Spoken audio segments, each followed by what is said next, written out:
Association football is the most popular outdoor sport in Britain. Thousands play and millions watch the game. In the north of England, in the great centres of manufacture and industry, football plays an even greater part in the life of the people. Everywhere in Britain you'll find boys playing football. On public playing fields, in school yards, and even in the streets. Anywhere will do.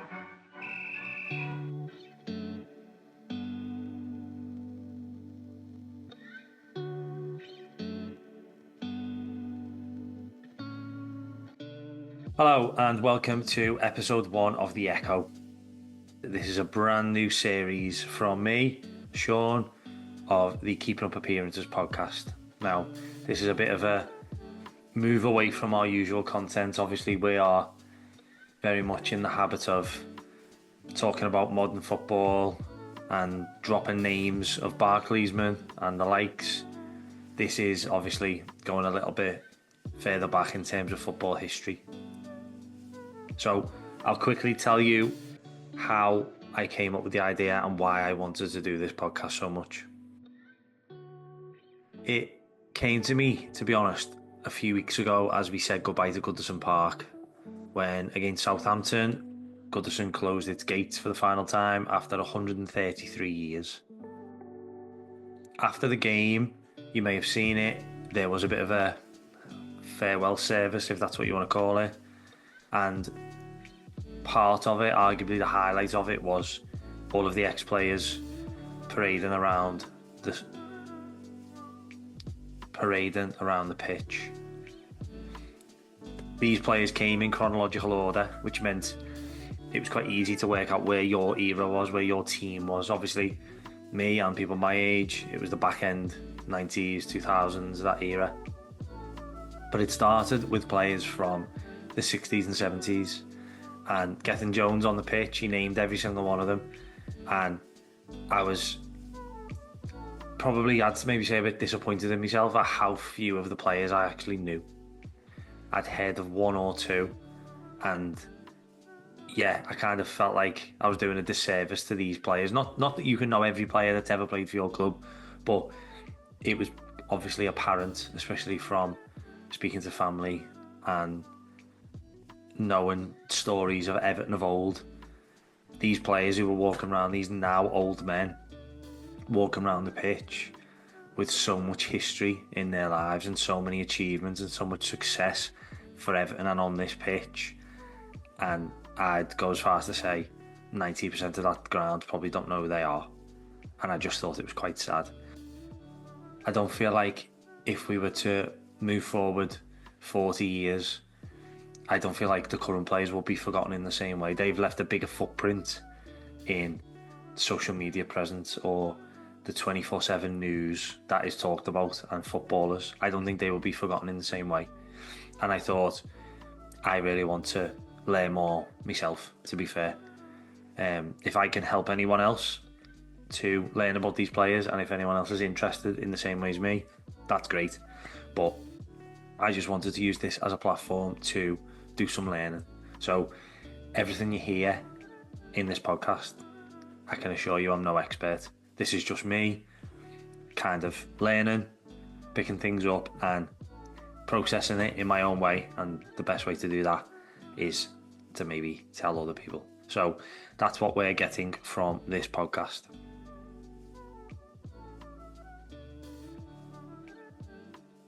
Today's episode focuses on an English centre-back. Okay, now if I said to you, think of an English centre-back, I'd be very surprised if this player's name even entered your head. For one, I'll be honest, I'd never heard of this player before I chose him for today. Then once I knew of him, I did some research, and I'm really glad I chose this player. And I hope in some way the information can be taken on and passed on to people, because he is a fascinating player and a fascinating man as well. So this man, of course, is Neil Franklin, who was born on January 24th, 1922 in Staffordshire. Now obviously, as you can tell from the year of birth, these are the interwar years. So he's just missed World War One, and he's growing up in that time in between World War One and World War Two. Obviously, doesn't know World War Two will come very soon, and will end up going slap bang in the middle of his promising football career at the time. So while he was younger and while war was a distant cloud, he, from a very early age, joined Stoke's academy setup, which back then they were called nursery clubs. So Stoke's nursery club was called Stoke Old Boys, and Franklin played there from a young age. He impressed, as you would expect him to, and when he was ready, he took some steps into senior football. He graduated into Stoke's first team, and in the process managed to get some youth international honours. So playing for England in those teenage years, you could tell, I imagine at the time, just from reading about him as well, you could tell this is a player, obviously, who you would have high hopes for. The reason I think he stood out from testimonials I've heard about him is that he didn't seem to fit in this world of football of the 1930s. As I'm sure you've seen from any photos or videos or people talking about the game, it's a different world to what it is now. The pitches were muddy, the balls were heavy and leather, and the game was very, very physical. A defender in that world played probably as I do. Maybe I belong in this generation, and they would get the ball and they'd boot it. Quite simple, okay? And then they'd let the creative players do all the work.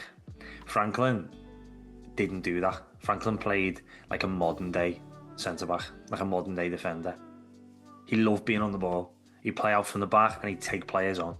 This was probably a bit of a shock for those attacking players who he was coming up against, who aren't used to defenders doing this.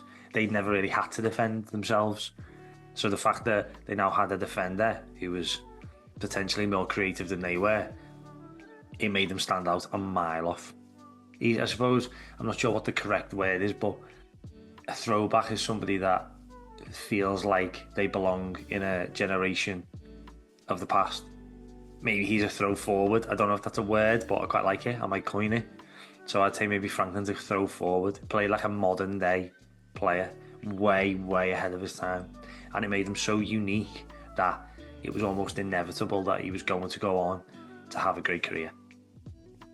Did that career go according to plan? Stick with me to find out.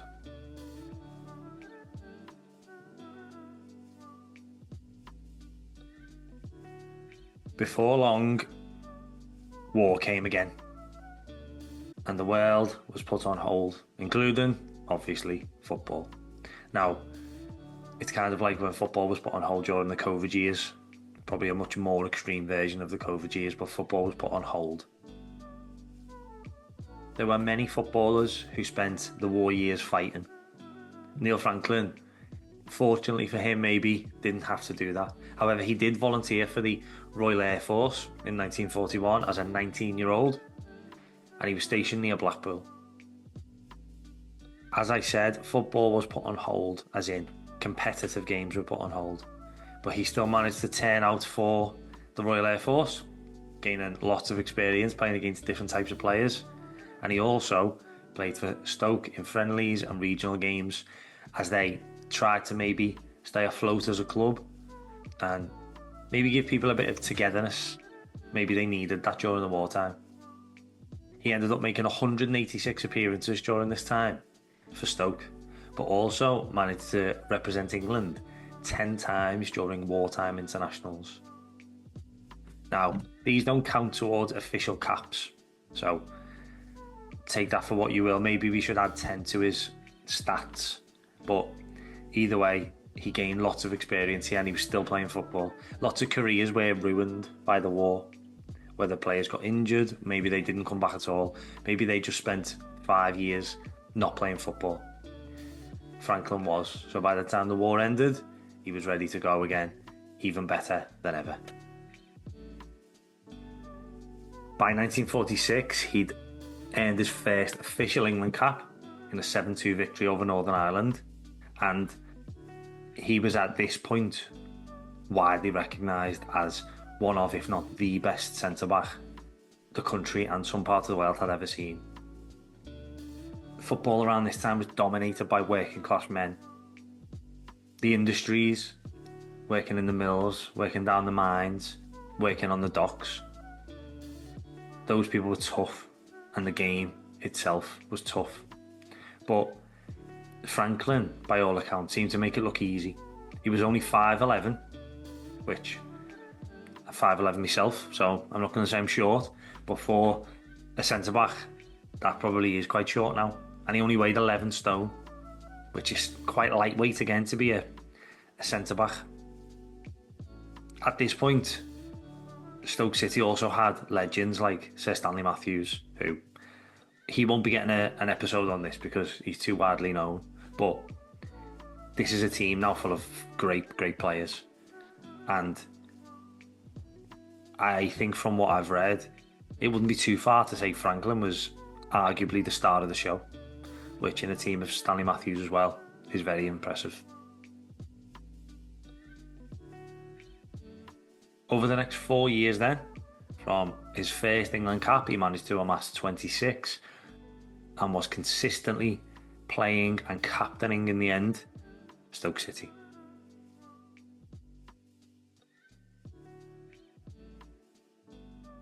Now though, we arrive in 1950. This is where it all takes a bit of a turn. This was to be, any World Cup history buffs will know, this was England's first appearance at a World Cup, the World Cup in Brazil. From what we know now about World Cups in England, and most people would do anything to play for their country. However, Franklin made the now infamous decision to not play for England at the 1950 World Cup. If you were like me when you first read it, you might be thinking, why would he do this? And again, you could maybe say representing England wasn't as big of a thing as it is now. World Cups weren't as big of a thing as they are now. However, if you're at the top of your game, you think you would like to almost put yourself in that spotlight. However, Franklin chose not to. And the reason for this was that he'd already signed, unbeknownst to anyone, a deal with Colombian side Independiente Santa Fe. Moving from England to Colombia in the 1950s seems a little bit wild, I agree. The English game back then was very different to how it is now. English football had a wage cap then of £20 a week, and apparently the English FA were very strict on it and were very robust. They would absolutely not change their mind at all. If we fly over then to South America and Colombia, they've broken away from FIFA for these very reasons. A league had been formed to break away from the Colombian Football Association, and this league now almost had no rules. It's maybe in modern day football would see it as what China was 10 years ago, or what Saudi Arabia is now. It was a place to go and make money. They had a £60 a week wage, which is obviously 3 times what you would earn in England, and a £2,000 signing on fee, which is probably 3 or 4 times what you'd earn in a year just for signing on. So it almost seemed too good to be true. And it wasn't just Franklin. There were a handful of players making their way over to Colombia. So it felt a bit maybe like Saudi, I'd say now, in that this might become the place everyone wants to go to. They might be the start of something new. And it was big enough. It was a big enough incentive for Franklin to totally abandon his country in the eyes of the FA. And he made the move. He left Stoke City, and his new career in Colombia was about to begin.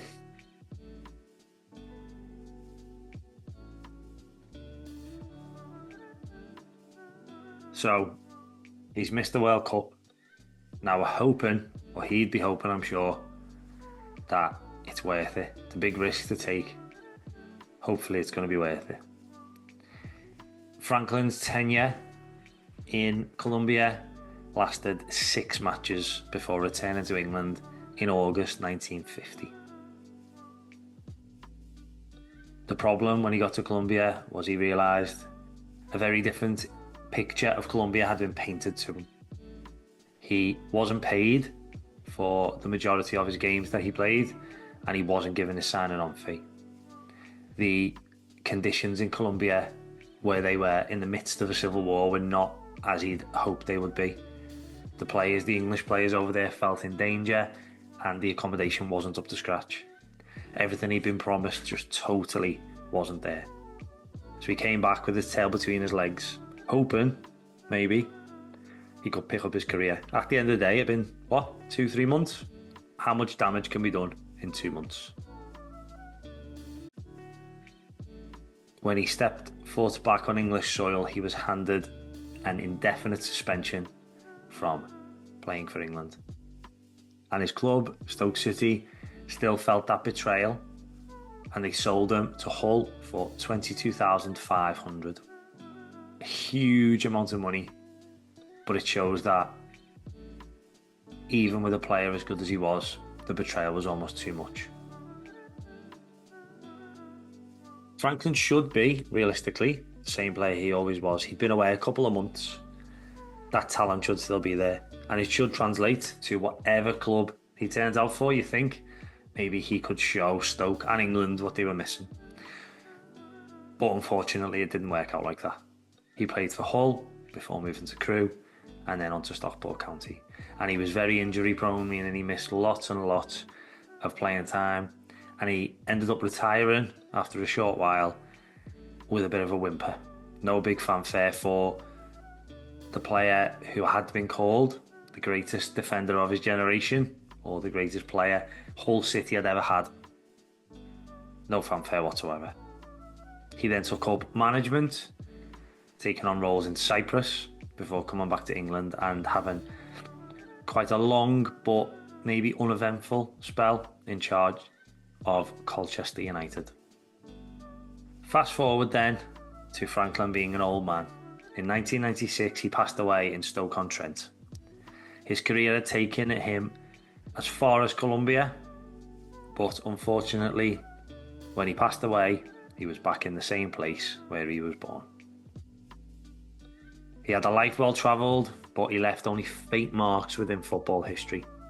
And for me, it's almost a shame of what could have been.